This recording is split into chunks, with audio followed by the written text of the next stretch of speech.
சங்கம் வளர்த்த மொழியாகிய தாய்மொழியாம் செந்தமிழ் மொழியை வழங்கி பேச போகிறேன். தலைப்பில் இறங்கி தாருங்கள் தங்கள் காதுகளை.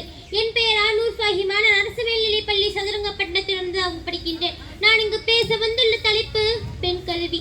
பெண் என்றால் பேயிறங்கும் என்றதையா ஊரு. பெண்ணை ஒரு மனுஷியாக மதிப்பவன் தான் யாரு? அடுப்பூதும் பெண்ணிற்கு படிப்பதற்கு அடுத்தவன் வீட்டுக்கு போறவதான உனக்கு எதுக்கு படிப்பு? பெண் கோழி கூவி பொழுதா விடிய போது இப்படிலாம் மட்டம் தட்டி பேசி பெண்களை உடன்கட்டை ஏற வச்சதோ சிசுக்கொலை செய்ய வச்சதோ இந்த சமுதாயம் தாங்க. பட்டங்கள் ஆள்வதும் சட்டங்கள் செய்வதும் பாரினில் பெண்கள் நடத்த வந்தோம் என கூறி என் பாரதியின் கடமை நினைவாக்குவதில் நான் இங்கு கடமைப்பட்டிருக்கின்றேன். சங்க காலத்து புலவர்களை நினைச்சு பாருங்களேன். பல பாடல்களை பாடி அதிகமானி நிமிர்ந்து நெல்லிக்கனியை பெற்றது யாரு? எங்க ஔவையாரு. அந்த காலத்திலே பெண்கள் கல்வியில் இவ்வளவு முன்னேற்றம் என்றால் இந்த விஞ்ஞான உலகத்தில் பெண்கள் பின்னை தொட்டு பறந்திடும் அளவிற்கு வளர்ந்துள்ளார்கள். ஒரு பெண் படித்தால் ஒரு குடும்பம் வளர்ச்சியடையும். ஒரு குடும்பம் வளர்ச்சியடைந்தால் ஒரு கிராமம் வளர்ச்சியடையும். ஒரு கிராமம் வளர்ச்சியடைந்தால் ஒரு நாடு வளர்ச்சியடையும். ஒரு நாடு வளர்ச்சியடைந்தால் இந்த உலகமே வளர்ச்சியடையும். அப்படி வளர்ச்சியடைந்து தான் இன்று ஆண்களுக்கு சரி நிகராக பெண்களும் கல்வியில் முன்னெடுத்தான் வருகின்றோம். பெண்களுக்கு கல்வி வேண்டும், கல்வியை பெறுவதற்காக. பெண்களுக்கு கல்வி வேண்டும், இவ்வுலகினை பெறுவதற்காக.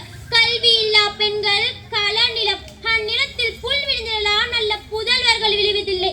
நாங்கள் ஒரு பொழுதும் புல்லை விளைவிப்பதில்லை, நல்ல புதல்வர்கள் தான் விளைவிப்போம். அந்த புதல்வர்கள் ஒருவர் தான் டாக்டர் முத்துலட்சுமி ரெட்டி. கல்விக்கே பெருமை சேர்த்து தமிழகத்தின் முதலாக மருத்துவ பட்டம் பெற்றது யார் என்று தெரியுமா? அவர் தான் எங்கள் முத்துலட்சுமி ரெட்டி.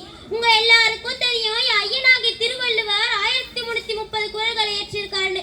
அதுல கல்வி என்ற அதிகாரத்துல ஒரு குறள் இருக்கு. அது என்னன்னு தெரியுமா? கற்க கசடர கற்பவை கற்ற பின் நிற்க அதற்கு தக. இந்த குறளை படிச்சு பாருங்களேன், இதுல துணைக்காலே இருக்காது. காரணம், எவர் ஒருவர் கல்வியில் முன்னேறி வருகிறாரோ அவருக்கு துணைக்கால் தேவையில்லை, தன்னுடைய சொந்த காலில் நிற்பார். பெண்ணேங்கடி இல்லாதது என்ன சொல்லி செய்யாதது. நாத்தும் நடுகின்றாய், கலையும் பறிக்கின்றாய், கட்டும் சுமைக்கின்றாய், கதிரும் மறுக்கின்றாய். விவசாயத்தில் நீ இல்லாமலா சாதனை எதுவும் நடந்திடுமா? பெண்கள் இல்லாமல் இவ்வுலகம் சாதனை அடையாது, சரித்திரம் படைக்காது, வளர்ச்சி அடையாது. எனவே இவ்வுலகின் வளர்ச்சிக்கு முக்கிய காரணம் பெண்கள் தான், பெண்கள் தான், பெண்கள் தான். மங்கையராய் பிறப்பதற்கு நல்ல மாதவம் செய்திடல் வேண்டும் அம்மா. அப்படிப்பட்ட பெண்கள் இவ்வுலகில் வளர்ந்திடல் வேண்டும்.